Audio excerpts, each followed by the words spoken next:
Hey guys, it's me, Lauren Bersaglio, and I'm here with another video blog for Nita's Eating Disorder Awareness Week.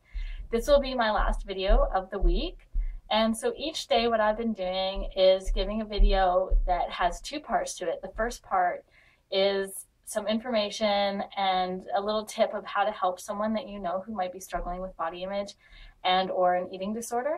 And then the second half, the second part of each video has been an example that there is hope for recovery, kind of using my life and my experience and my journey through recovery.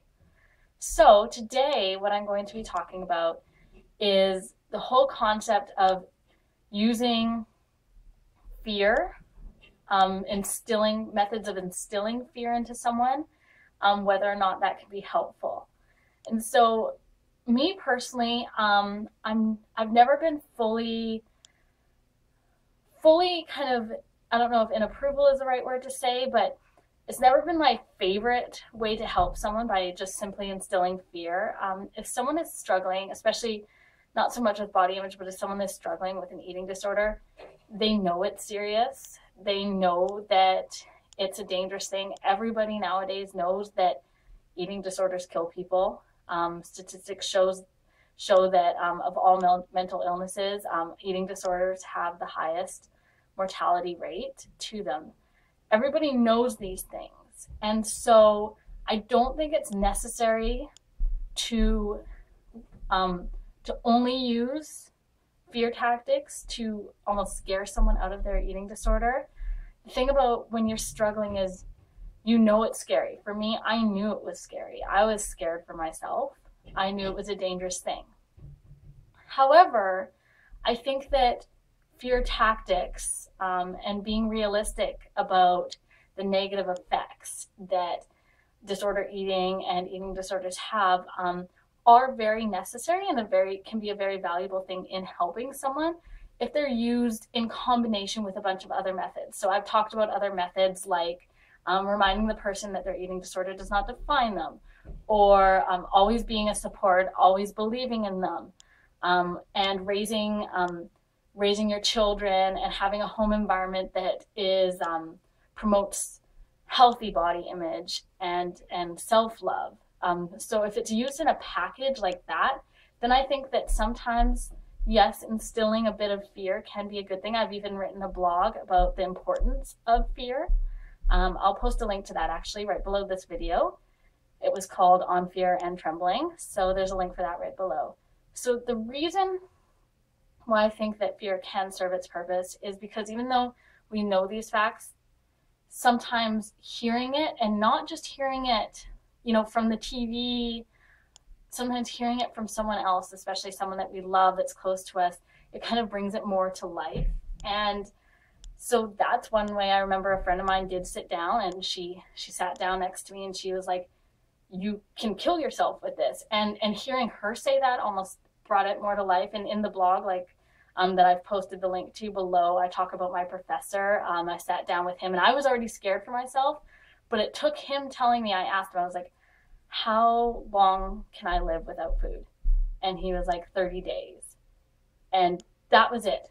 I wasn't, it didn't make me petrified, so I was disabled, but it just shook me enough to make me get up on my feet and stage my own intervention and start into recovery.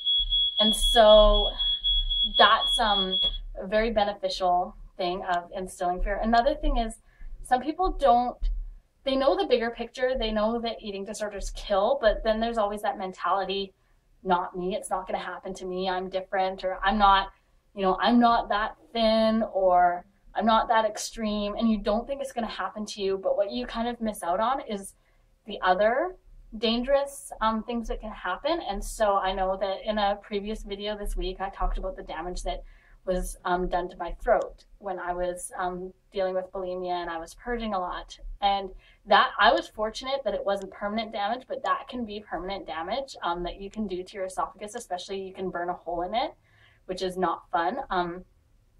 One thing that is permanent damage that kind of started when I was struggling with anorexia was I now have chronic hyperacidity in my stomach from going for such an extended period of time without having enough food in there. So my body built up too much acid. So that's something that's a very negative effect. Other things, developing osteoporosis from having too low of a body fat percentage and losing your bone density. I know that in my lower spine, I have the beginnings of osteoarthritis there. And my chiropractor actually told me when he was looking at my x-rays, if I hadn't been in the room, he would never have guessed that that was the body of, at the time I was 20, of a 20-year-old woman. He would have thought it was for a woman that was much older. So these are all things that, although they aren't fatal, they're lasting negative effects that can happen to your body.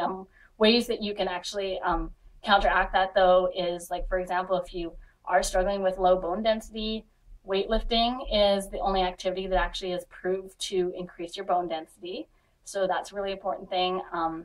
Another thing you can encourage people to do is, if they are having problems with stomach acid, definitely worth it to go see the doctor and get a prescription. I did go through a period of time when I was on very strong prescription antacids for my stomach. I mentioned how things like taking Gaviscon, if you're having trouble with your esophagus, can help. So all those things are important, so it's important to share these kind of facts with someone and to not to try to terrify them, but I feel like you'll know when the time is right, when, along with the other things that I've talked about, fear is another kind of method that could encourage them to seek help if they haven't already sought help. And then now for my little snippet of hope. There was a time, and seems like a long time ago, but when my struggles with body image and my development of anorexia and then bulimia, it was a complete secret. And the reason, and it was a secret from everyone. I didn't tell anyone. I would never talk about it. It was my secret. And the fact that it was a secret, that gives it power over you. And because nobody knows what's happening, it's almost like if you're living with an abusive boyfriend or an abusive husband, you keep it a secret out of fear, and because nobody knows what's going on, nobody can intervene. And so I kept it a secret, and that made it that much more dangerous. But now, as you can see, I talk about it very openly, and it's not a secret. And the minute that it stopped being a secret, it started losing power. And so when I say this, it doesn't mean that you need to do what I do. You don't need to rush out and start writing a blog or start, filming videos or telling everybody you meet. You don't have to do that at all. If you feel called to do that, then by all means, I encourage it, but I don't think it's necessary for recovery for you to be that public about it at all. But to break the secret, I think, is a very important thing. Even if you just tell one person or you tell your family. That's how it started with me. I told one person, then I told another person, then I eventually told my family. So even if you just start talking about it in that kind of sense, if you don't have to make it a public thing, but if you can start breaking those binds of secrecy, you'll notice that Ed, as we like to call it, your eating disorder will start losing its power and losing its grasp over you. So I strongly encourage that. I strongly encourage even just telling one person. If you haven't told anyone, then maybe that's the next step. Just tell someone, even if it's an anonymous comment. Even if it's an anonymous comment to this video or one of my blogs, just say it and let it out. So I have really enjoyed making these videos this week, and I hope that you found them helpful. If you have any other questions of how to help someone that you feel is struggling with an eating disorder, disordered eating, or body image, if you have any comments, or if you're in recovery, or if you are thinking about recovery and you have any questions, need any advice, feel free to either post a comment on this video or to email me at libero_free@ymail.com. That's LIBERO_FREE@ymail.com. And I will talk to you guys on Sunday. Ciao.